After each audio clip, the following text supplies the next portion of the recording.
Hey everyone, I hope you guys are doing well. I just want to make a quick video about authorized user accounts. I have some people that have reached out to me in reference to finding out information on authorized user accounts and have some questions. Especially in reference to a big credit repair company, Wholesale Trade lines, for having to close their doors. A lot of people have questions about authorized users accounts. Authorized user account is really an account that a primary holder, which could be, let's say, in my case, it was my mother, and she added me on to authorize me to use her card.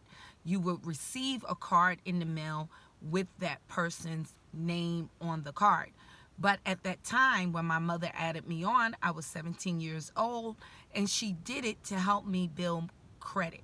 When I turned the age of 21, I was able to apply for a mortgage, and because she added me on, it helped me have really good credit, and I was able to get a my first multifamily property.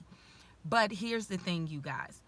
That was back in the 2000s when I did that, and banks have changed their standards, especially when it comes down to getting loans through FHA and government lenders, even just banks actually approving you for a mortgage.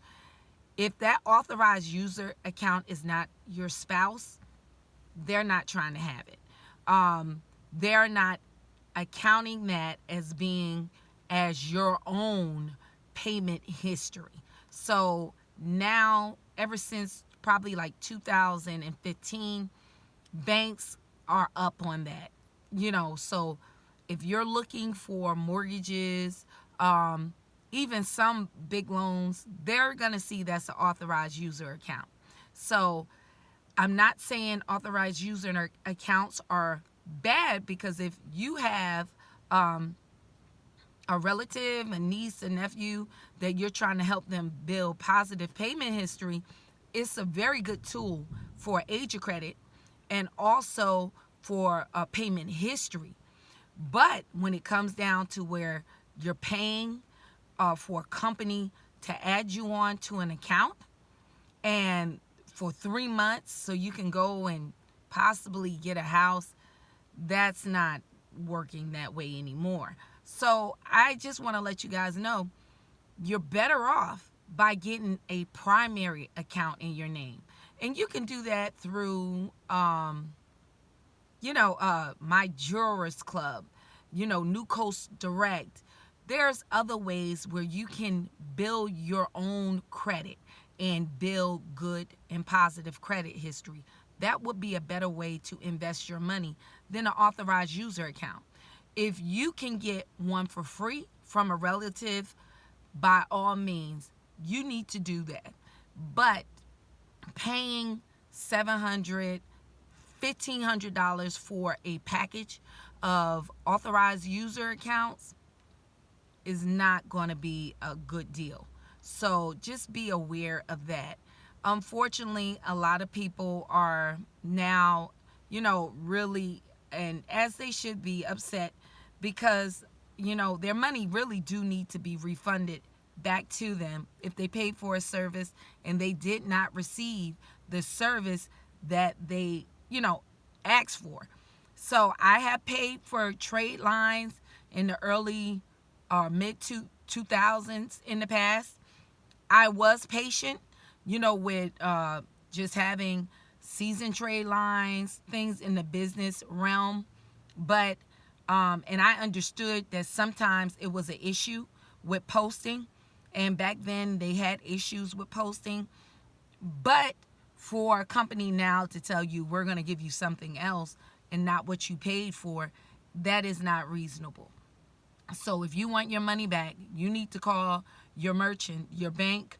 You need to call someone and have them to reverse that payment so you can get your money back. If you don't want to be put in a program that you didn't pay for and ask for in the first place. So I hope this information is beneficial. You better off by adding on a positive line of credit by going through a My Jurors Club that is actually going to report. And I don't get paid by them. I'm just telling you guys that's a way better investment than paying for a trade line that which is an authorized user account in itself. That type of trade line for $700 and like $1,500, which is absurd right now because it doesn't do the same thing that it used to back in the early 2000s, mid 2000s. So with FICA 10T rolling out, they're going to be looking at back 2 years, and who knows if you got certain banks already like American Express. If you add on someone, they're not giving them that back history. They're starting from that day they were adding on and the payment history as it go. So the banks may roll over all of them to do the same thing. So I hope this is helpful. If you have any questions, feel free to put it in the comments, and have a blessed day.